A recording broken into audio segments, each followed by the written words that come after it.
Chapter 18. The Fall. 20th hour, 19th day, 3rd month, 807 post-Heavenfall. After the Sentinels informed the Overseer the true gravity of the situation, she immediately divulged Yeely Elston's scheduled duties without hesitation. Both faculty and security discreetly kept watch of her throughout the rest of the day, as she worked on each of her assignments. As foretold by Madame Hartwell's itinerary, the housekeeper began their shift in the evening and continued their work well after dark. With classes ended for the day and candidates back in their dormitories, the Sentinels decided to apprehend Elston that night while she was en route to clean the third-floor laboratories. Raza deployed 2 contingents of field sentinels. One he would personally lead, and the other would be in reserves. A perimeter was established by security personnel to cordon off any entry points, while apothecaries and healers were put on notice should casualties occur. If Raza's group failed to capture the hag, or she breached the primary containment zone, the reserve team would raise the evacuation alarms and join the pursuit. At the 20th hour, Elston approached the designated point of ambush. The unmistakable sounds of her custodial cart rattled, rumbled, and squeaked as it rolled down the hardwood corridor. Raza and Shaylin waited in a nearby crafting workshop, while Eisen and Garma hid in a nearby classroom down the hall. The air was thick with tension, and every sentinel's hearts thumped in anticipation of the eruption of chaos. Encountering a hag of any variant was known to be a perilous affair when considering their physical strength, affinity for spells, and talent for being elusive.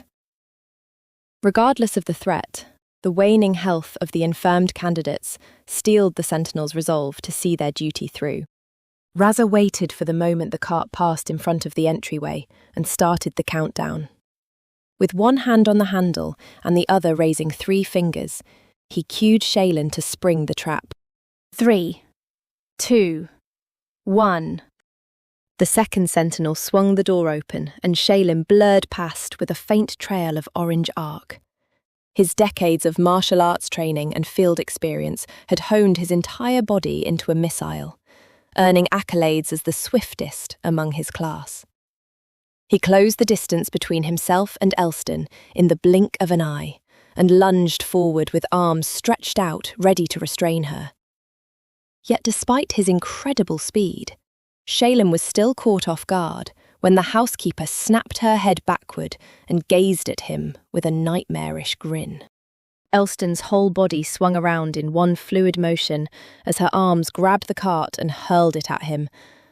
The trolley crashed into the sentinel, and her face twisted to a snarl of dozens of needle-like teeth as she bounded forward to devour his flesh. Blinding light flared from the opposite end of the hallway and punched into the back of Elston, making her stumble forward. As Father Garma channeled the righteous fury of his faith, Eisen joined in with cords of rope-like arc snaking from a silver staff towards the hag. She leapt to the closest wall and sprung to the ceiling to avoid the incoming barrage, leaving the projectiles to fizzle harmlessly into the surroundings. One of Eisen's, however, managed to wrap around the housekeeper's leg and yank her straight down onto the floor. Raza advanced with his chain whip spinning around in a captivating manner. The rotational momentum of his swings sent a barrage of quick strikes on the suppressed hag, while she tried to parry them away with her bare arms. Her pitiful attempts led to each blow finding its mark and leaving visible sparks of impact. Raza smiled with relish, seeing the effectiveness of the cold iron chains on the hag's seared skin as it punched through her Aegis. Although the orders were to capture Elston alive, the Sentinel found catharsis in inflicting retribution on the enemies of the Hegemony. Assailed from both sides, the housekeeper's will faltered, and her instinct shifted immediately to flight. Her hands morphed into claws, which extended outward and sent a stream of inky tar at Shaylin and Raza. The 2 men nimbly rolled out of the way, but relinquished enough space for Elston to attempt a desperate escape. With a knife-like motion of her talons, a slit of pale gossamer light appeared, as if an incision was made into the fabric of existence. She reached into the dimensional wound and parted it like curtains to reveal a ghostly and colourless reflection of the hallway. The housekeeper squeezed her head and shoulders through the portal and scrambled away like a wild animal. Yet as she tried to lift her leg, the arcane cord from Eisen's staff went taut and held her in place. Realising the leash, Elston let out an ear-splitting shriek of anguish as the 4 sentinels advanced on her. The hag pulled herself back from the portal and snapped her fingers, making her form immediately vanish into thin air. Raza, however, was not fooled by such trickery. "She's gone invisible!" he shouted. Garma struck his staff to the floor, and a pulse of golden draconic script cascaded throughout the area. Each sentinel felt their bodies reinvigorated and their senses sharpened as they scanned the corridor for signs of their quarry. The subtle motion of a portrait being pushed by a ripple of air caught Shaylin's attention and sprang upwards towards the ceiling. With his hand inflamed by arc, his fist connected with the hidden hag, who reeled from the impact and became corporeal again. As the housekeeper landed cat-like on the floor, Raza followed up with his whip as he brought it down in a flurry of attacks. Yet even with injuries, Elston's speed remained unnatural as she rolled, weaved, and twisted her body to abnormal angles to avoid all the attacks. Eisen, vigilant of the need to slow her down, readied a spell that would dilate the flow of time on his target. He spun his staff counterclockwise, and the luminous silhouette of a massive clock formed from his manifested arc. The image propelled forward towards Elston, but she vaulted upwards before the hex could hit. Clinging to the ceiling on all fours like a spider, her head rotated unnaturally to face Garma and Eisen in the rear. The housekeeper's jaws opened widely, and she began to sing her sinister lullaby. "Cover your ears and steal your mind," Raza warned. Everyone did as told and used their hands to muffle the sound as best they could. Yet regardless of how tightly they clamped down, the sorcerous nature of the melody still managed to worm its way past their attempts to dampen its tune. Eisen crumpled to the ground immediately, while Father Garma gritted his teeth and felt severe lethargy coursing throughout every part of his body as he fell to his knees. Even Shaylin was feeling its effects, as his eyelids and muscles felt heavier. Only Raza appeared unaffected. He flung his chain whip and sent a wave of arc down the links of iron. The weapon wrapped around the hag's torso and slammed her back onto the ground with a merciless thud. The Sentinel proceeded to bombard the last layers of her Aegis with a battery of savage strikes that left deep lacerations. "Yield!" the Sentinel roared. The hag defiantly batted the whip away, launched herself at Raza, and latched onto him. Her mouth unhinged like a fly trap and sank into his neck to fatally tear out his muscles and arteries. The attack would have been an instant death blow if the Sentinel had left his own Aegis untrained and unable to repel her teeth. Nevertheless, his limbs flailed in a struggle to throw Elston off, and he could feel her bite gradually sink past the protective layer of arc and deeper into his skin. Shaylin, having recovered, surged forward and delivered a devastating kick to the side of the hag. Her frail body was sent flying toward the surface of a window, and the martial artist wasted no time to unleash a hail of blows on every inch of her body. Elston's Aegis finally collapsed, and each attack crunched her bones and caused the glass to crack behind her. With one last kick to the sternum, the window shattered, and the housekeeper plummeted 3 stories to her death. Silence swept through the hall as everyone's combat adrenaline subsided. Shaylin looked down from the gaping hole of the window and gazed at the broken body of the woman below. A couple of wardens rushed to inspect the corpse and were unsure of whether to keep their distance or call for medical help. Raza quickly approached the window and snarled, "I wanted her alive." "I know," Shaylin panted heavily, "but I had to save your ass." I would have gladly given my life if it meant learning who was behind this infiltration, Raza snapped. Come, we need to get to the body to see if there's anything to salvage. The Sentinels descended downstairs towards the western side of the Academy building, while Eisen telepathically ordered the parties involved to quarantine the scene. When they arrived, they found she had reverted to the form of a crone that Eisen had previously witnessed. Only now, she was completely mangled, with her elongated, gaunt limbs broken and twisted at all the wrong angles. The surrounding grass was soaked in blood, black as ink, and released a pungent odour that soured the senses. To everyone's shock, she still lived. Though the back of her skull was split with chunks of brain matter leaking onto the ground, Elston's white eyes flitted rapidly in paralysed agony as her throat delivered a chilling death croak.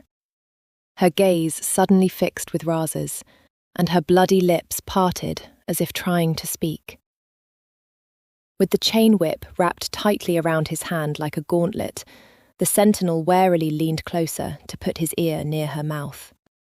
In the dream hag's very last breath, she whispered something only he could hear. I won't stop. The Saint's Scribe. Unholy Dream. Hag vanquished. Sentinel Academy remains vigilant. Last night, our blessed Sentinels triumphed over a dream hag who had dared to defile the hallowed ground of their academy in Ovyliax, Olgartha. The confrontation resulted in the death of the blasphemous fiend with minimal injuries to our realm's protectors. Holy Father Garma Rummel, a third-class sentinel, esteemed servant of Zalen, and current academy headmaster, announced the organization would continue to investigate how an abominable entity was able to intrude on school grounds. However, he did not comment when questioned as to how long the dream hag had been walking freely within their campus. A hurricane of commotion cascaded across the city, with the academy itself being the eye of the storm. Many of the candidates and staff were blissfully unaware of the dream hag, and met the news with a mixture of steadfast trust in its security and wariness for future dangers. Some grumbled over how suspicious the Sentinels behaved, with their calls for arc sampling and increased patrols as part of an agenda to uncover the intruder. A few vocally decried this as a failure of the organisation, and would even throw hard questions at the faculty during lectures. To a couple of candidates, they found themselves disillusioned, and abandoned their aspirations of becoming a sentinel altogether. As for Ariya, she was both awestruck and deeply relieved the threat had finally ended. It was surreal to know she contributed to headlining events, and wanted to proclaim to audiences how she played a part in the Night Mother's downfall. Nevertheless, she knew better than to let others, outside of those privy on the matter, know of her involvement. When encountering Valeria in passing, they would limit any discussion on the matter with a simple nod and smile. Ariya was proud enough of her supportive role and, more importantly, hoped the hag's demise would finally cure Zarin and her fellow colleagues. Amidst the ongoing investigation, the anxiety of being questioned over the break-in of Father Garma's rectory still tingled in the back of her mind. Ariya would sometimes revisit the scene in her nightly trances to thoroughly make sure she had left no traces. So far, no one had caught on to her participation, and she was glad to keep it that way. While news of the hag still stirred a clamour in nearly every conversation, academy life continued on as usual for the elf. Ariya sparred against an archer in defensive dueling, while urban infiltration taught how to perform subtle handoffs and dead drops. History of team tactics continued to be a laborious bore, and marksmanship's current curriculum proved the most difficult, with her lack of arm strength hindering throwing weapons from reaching its mark. Despite the more challenging week, it ended on an overjoyous note when she learned that Zarin had finally awakened. Although the infirmary was only allowing a handful of visitors at a time, she and Valeria were invited to be the first to visit. Immediately after arriving at his bedside, Ariya found Zarin's appearance to be gaunt and exhausted. His hair had lengthened considerably, and his usual shaven face was covered in unkempt stubble. Yet when he looked at her, some of his vigour visually returned as he smiled tenderly past chapped lips. "How are you feeling?" Ariya asked softly. "Parched," Zarin answered hoarsely, looking at the ewer on the nightstand nearby.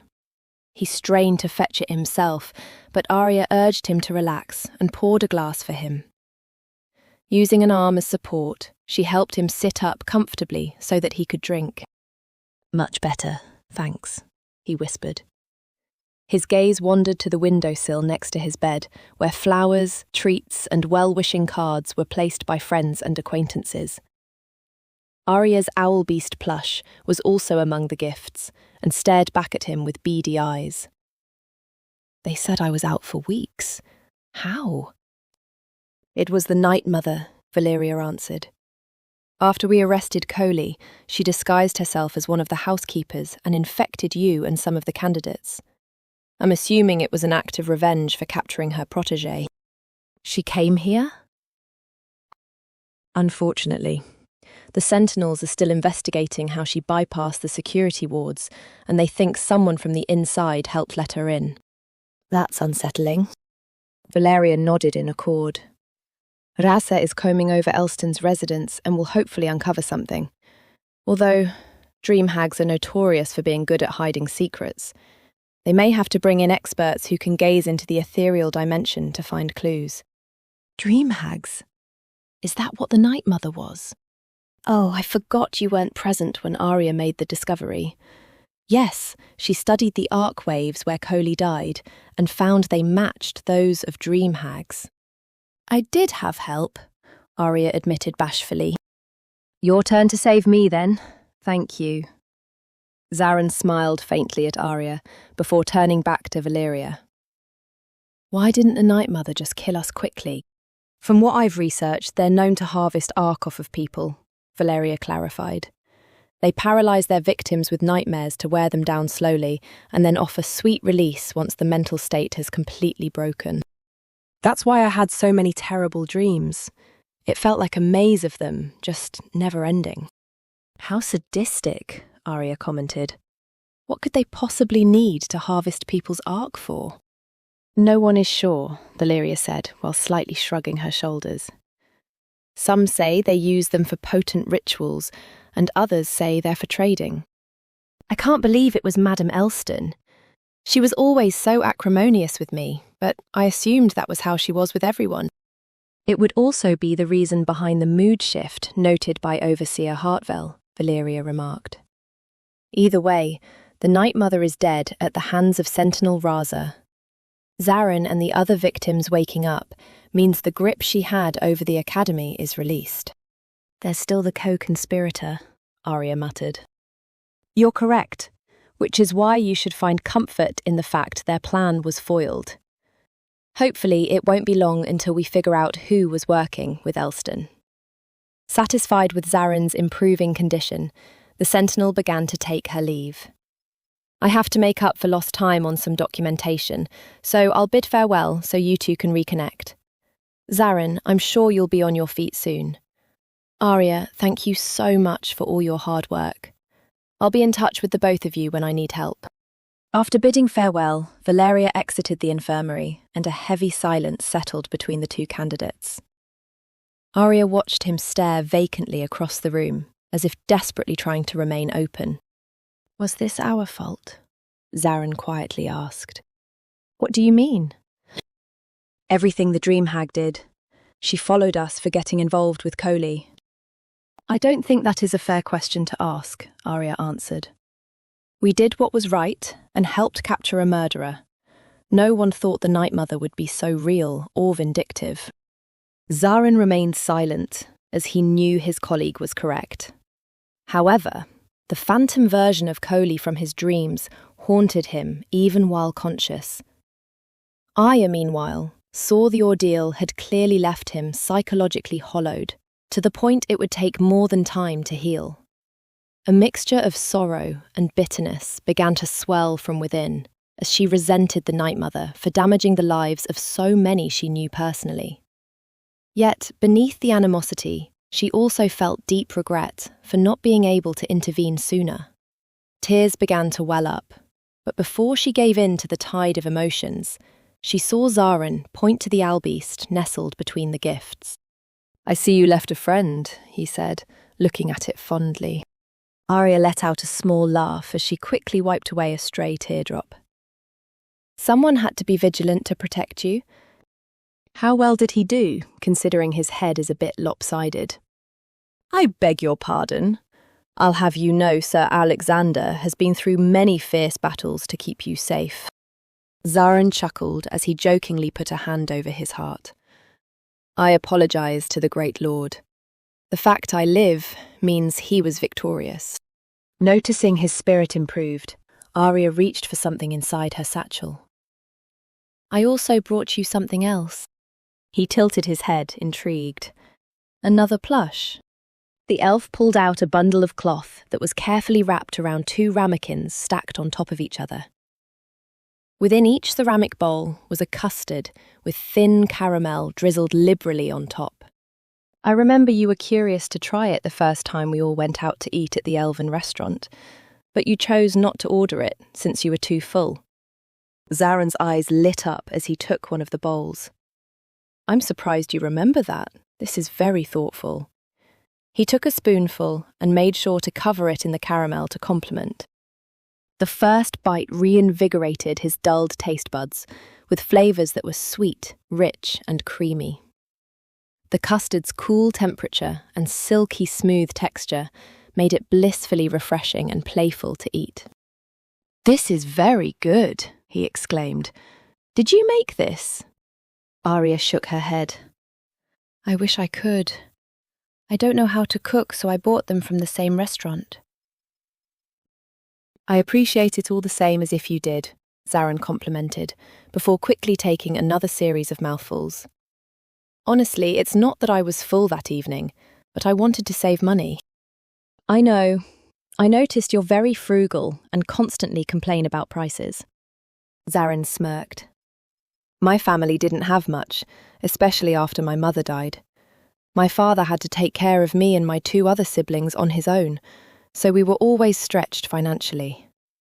We're doing better, but it's still a habit." "Well, if you ever see anything you want to try, please don't hesitate to ask, and I'll be happy to spot you." He shook his head. "I wouldn't want to take advantage of you, but we can save it for a special occasion, like today." "I really don't mind sharing. You've been a reliable partner and friend, especially during our extracurricular research." Zarin shrugged.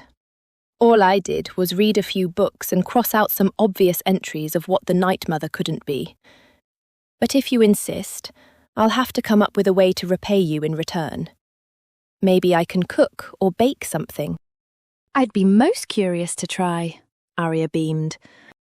The 2 of them carried on conversations about plans for the near future before recalling past events Zarin missed while he was ill. Both felt delighted to be in each other's company, as they believed the academy was safe and secure once again.